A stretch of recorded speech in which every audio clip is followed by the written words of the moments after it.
Welcome to the NBA Coast to Coast podcast brought to you by thelines.com.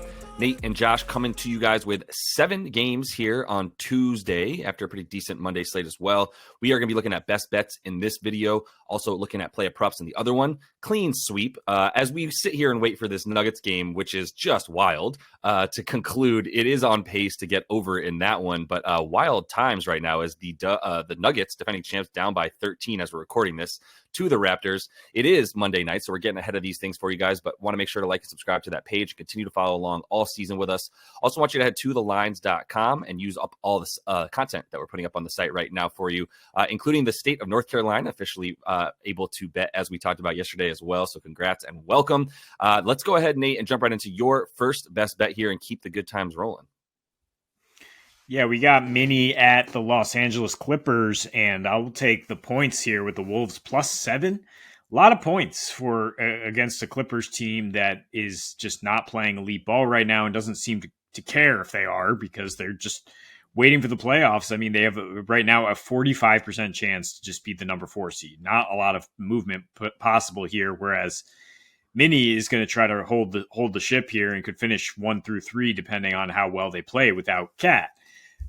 So, I mean, both teams did have late scratches on Sunday in their last game. Kawhi and PG being a bigger deal if they're going to miss again. I mean, if Rudy Gobert misses again, that is a big deal, but I don't think he is. I mean, him and Slow-Mo were a real late scratch, third game in 4 nights, and the Wolves held them out after he was cooked by Jared Allen his previous game, Gobert. So maybe there was something wrong. You need a little time off, and then AD just dominated them, and that's why they lost the second game in a row. But they've been a tough matchup for the Clippers, like whether they have Cat or not. I mean, first of all, Cat's last 4 against the Clippers are not inspiring. There's 17 points per game on a 110 rating, and Ant this season is shooting 50% from the floor, 27.7 points, 124 rating, and not shooting well from 3 though, Josh. 1 for 11, I think, in their second win over the Clips. The Wolves, I mean, should have had that third win, right? 89-88 loss. It was kind of a botched, horrible Harden travel that was not called that kind of turned the game, and just a weird, ugly Sunday afternoon game. But I mean, what is another trend to look at is James Harden being absolutely awful against this team.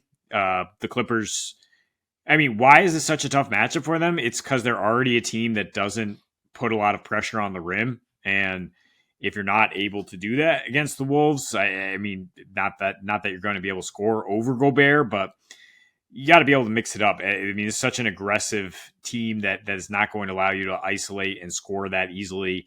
Clippers have an extremely low assist rate on their field goals. They have an extremely low free throw rate. And so Minnesota's had their number. They won the 4 straight meetings before the 89-88 game. Huge rebounding advantage in that game. And look, if you tell me Naz Reid is going to slot right into where Cat was, I'm not that scared about it. But mostly, I mean, for me, it's just like fade the Clippers. Like, honestly, Kawhi, PG could miss another game, and sprinkle some on the Wolves money line if you think that might be the case. Like, plus 230 is insane value for a game that honestly should be closer to a toss-up. Agreed, entirely. I was going to take this. We're on the same page with this one entirely, all over the place. One more thing I would add to why the Timberwolves are good at being able to defend against this Clippers team. They are let's give them the second best team in terms of defense against isolation. And you know that's what's coming with this Clippers team is a lot of ISO ball. Now, Kawhi, I believe, is questionable. And he and James Harden and even Paul George are the main reason for that. But I'm not expecting, like, if they're not in, then you're talking about the subs playing. Maybe they play a little better team ball, still the same level of ISO. And playing ISO doesn't necessarily mean there isn't good team ball. Harden's still getting his dimes and stuff. But when you have the guns on defense that this Timberwolves team has, individual defenders as well, right? Not just like this team defense where like Steve Kerr manages to like pull together Draymond Green and a bunch of other dudes that are not that good at defense to play good defense for the Dubs. This is like 5 dudes that were all in the individual defensive rating top 10 in the league, including Cat before he went down. And yeah, if you're telling me that Naz Reid is coming in for Cat, I'll be like, Remember when Kat said he was the best shooting big man of all time?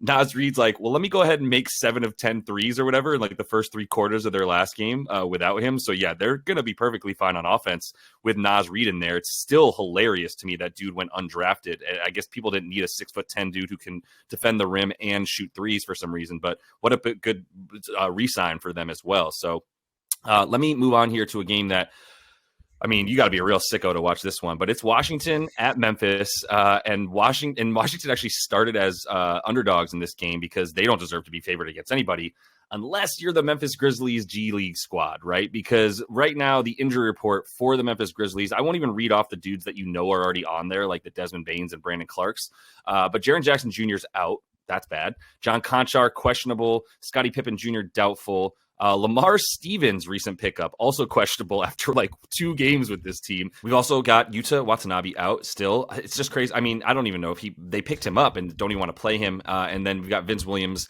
and Zaire Williams, both of them not playing for this team. So now you're looking at a bunch of dudes who do not have much time in the NBA. I'll name the NBA players on this team that are going to probably play in this one. G.G. Jackson, do like his game enough. Luke Kennard, Santi Aldama, and Jake LaRavia. Now, like, I understand Washington is Washington, but there's a few things that they've been doing a little bit better. And one of the things is going to the rim. We've seen Denny Avdia and Kyle Kuzma both go to have some pretty nice games over the course of their last like 4 games or so, playing really well in terms of going to the basket and picking up some free throws. They're 8th in rim field goal percentage, and they're 6th in rim frequency. They're going to the bucket pretty consistently over their last 5. Without Triple J, like that's about what I need to know. We're really talking about now like Santi Aldama being your sort of rim protector, I suppose, at this point. I'll go ahead and take the opposition in that one if you're giving me them.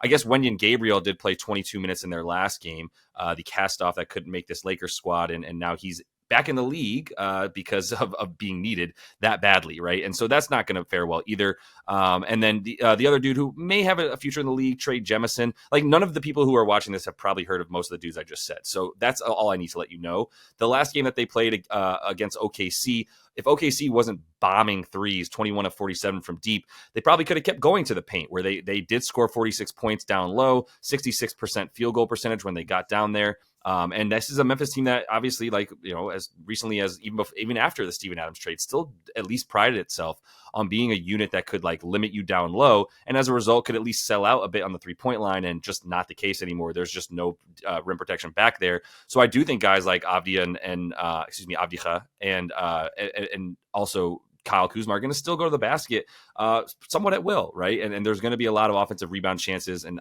I just, this is a simple play of like one team at least has guys like Tyus Jones running their offense. One is going to have Luke Kennard at point guard. So, yeah, I mean, they lost by 30 points to Portland when they didn't have Triple J. So yeah, this could be the worst team in the league. It's a constant revolving door for that title. Washington is kind of out of that mark right now because of your boy Avdija, and just generally playing a little bit better on the wing. Tyus Jones, revenge factor, also just a stabilizing force. Like, thank you for talking about this game, so I don't have to. I can move on to the New York Knicks, -4.5 as they host Philly after what just happened on Sunday when these two teams met.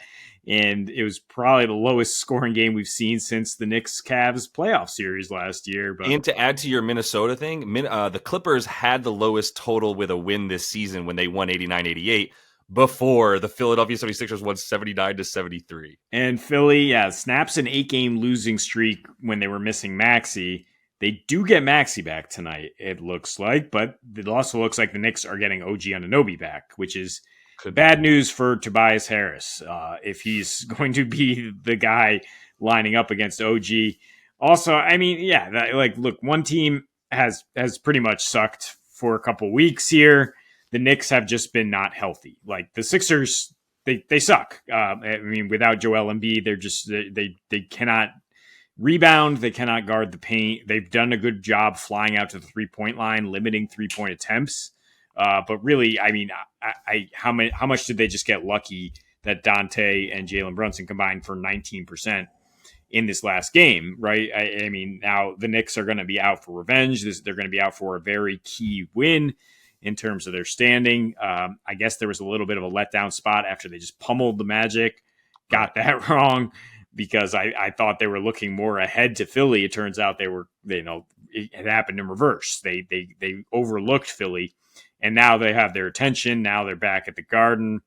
And I mean, is there a team that's going to benefit more from this new ref emphasis on letting players play than the New York Knicks? Maybe. I mean, it does hurt Brunson's game a little bit because he draws so many free throws on some of these crafty bullshit calls, but he can adjust. Like, I mean, he has so much in his bag. It's not like he's just going to only be out there fishing for calls. Like, I don't know, Trae Young. But I mean, the Knicks on the other side of the ball allow very few free throw attempts. They allow the second fewest fast break points. So I don't expect Maxey to get out there and suddenly light it up. I mean, his prop is 25 points, and you're saying he has got a good chance to get there, but because OG's not going to be guarding him. But for me, this is about Brunson leading them. Maybe for him to get 25 plus and a win is a good parlay here. Also like Dante to bounce back and just regress to the mean in terms of how they had been shooting. That's my hope, man. And I mean, I gotta like the team here that just came off of the bad loss versus the team that is still just like clawing and scratching to find any kind of offense. And Tyrese Maxey will be that dude for them. Tobias Harris just has shown that when he doesn't have even Maxey helps him, but especially when he doesn't have Embiid out there, he can't really get the easy shots he likes. So as long as it stays at about 4.5 and doesn't go any higher, I like the Knicks as well. Once you get to about 5.5 and above, I start fading away from it a little bit, but I am going to close out with an over and talking about these Houston Rockets at the Spurs, who just lost by 10 to the Dubs with Wemby in there. I mean, still looked pretty good, and Chris Paul had to sort of turn back the clock to help the Dubs win that one. But more importantly, we're talking about them now on a back-to-back against Houston, who has been one of the fastest-paced teams in the league, and that's what I'm looking at here. Houston over their last 5, playing the 5th easiest schedule in the league. That is partly why they're 4-1 over their last 5, and now they lose Alpi Şengün. Not good when you get a tweet that's like Şengün had to get carted off the field like this is an NFL game. It was like, oh, that's not good. But 7th fastest pace for Houston still. 12th offensive rating. They have been the 5th best defensive rating, but like I said, the strength of schedule has been absolutely doo-doo for them over their last 5. And they do have the 8th most possessions in transition. San Antonio is about 17th in the league, bottom half in terms of limiting transition points and efficiency there. Also, with Şengün on the floor, that he is the slowest player for the Rockets, the one who slows things down the most for them. A 99.1 pace when he's been on the floor this season. And in their last 10, they played 6 on the road where they're playing this next game. And that the last 3 games that they played against San Antonio, 1 on the road, 2 at home. The 1 on the road blew away this total, right above 240s. The other 2 actually right around it and below when they played in Houston. And Houston's defense has been much better at home than it has been on the road this season, all season long. And that pace over the last 6 on the road has been 103.2. The last 4 at home, 100.3. That does fall in line with them playing much faster in general over the course of the season. San Antonio in their last 5, we're talking about the 3rd fastest pace and the 3rd best offensive rating. That's right. I said the 3rd best offensive rating for the San Antonio Spurs in a 5-game sample, but in that 5-game sample, still playing the 9th hardest strength of schedule over that time. So like playing some pretty good teams and scoring those points. And the defensive rating, better for them, 19th in the league over the last 5. 6th best effective field goal percentage as well, and getting to the line, which you mentioned it. Not many teams are doing that right now. They're letting a lot of stuff go. A lot fewer free throws have been coming since, I believe, January. There's a couple of stats flying around on Twitter from some people who are like, if you look at these the free throw attempts for teams around the league over the course of the last like month or two, it's 2 months rather, it's down like whatever it was like 30%, something like that. That's a crazy number. And so that means blocks and steals have actually been going up a bit. But the last thing I'll say here is the Spurs, they're going to keep going to the rim a ton, and Houston going to continue to have some trouble dealing with that. We'll see if Jock Landale, whatever it is able to come in, the Aussie, and handle that. I would not feel good about that. But San Antonio on no rest, 114 points a game, giving up 125.5.